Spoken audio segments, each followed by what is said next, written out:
ఇలా జరుగుతోంది. ఈ బాధకి అంతం ఎప్పుడు?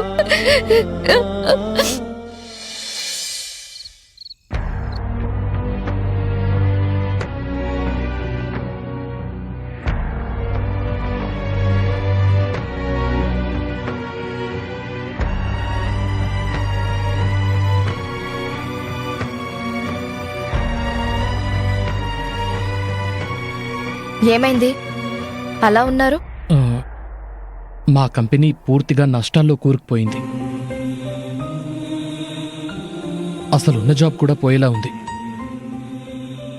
ఏం చేయాలో అర్థం కావట్లేదు. ఏం మాట్లాడుతున్నారండి? మీరు వేద వాసుదేవ్ గారి అబ్బాయి. మీరు తలుచుకుంటే అలాంటి కంపెనీని కొత్తగా స్టార్ట్ చేయడం పెద్ద మ్యాటర్ ఏం కాదు. హా, దీనికి ఇంతగా ఆలోచించాలా? వెళ్ళి అత్తయ్య గారిని అడిగి పెట్టుబడికి డబ్బు తీసుకుని కొత్త బిజినెస్ స్టార్ట్ చేయండి. మీరే 100 మందికి ఉద్యోగం ఇవ్వచ్చు. నేను అమ్మని డబ్బులు అడగలేను లలిత. మా అమ్మ నాన్న తలుచుకుంటే నాతో బిజినెస్ స్టార్ట్ చేయటం వాళ్ళకు పెద్ద విషయమేం కాదు. కానీ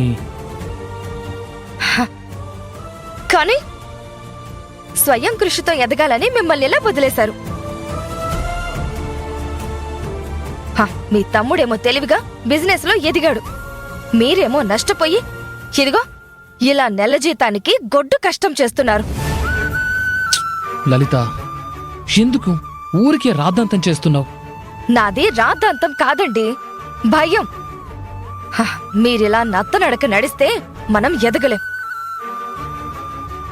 మనమ్మాయి భవిష్యత్తు గురించైనా ఒక్కసారి ఆలోచించండి.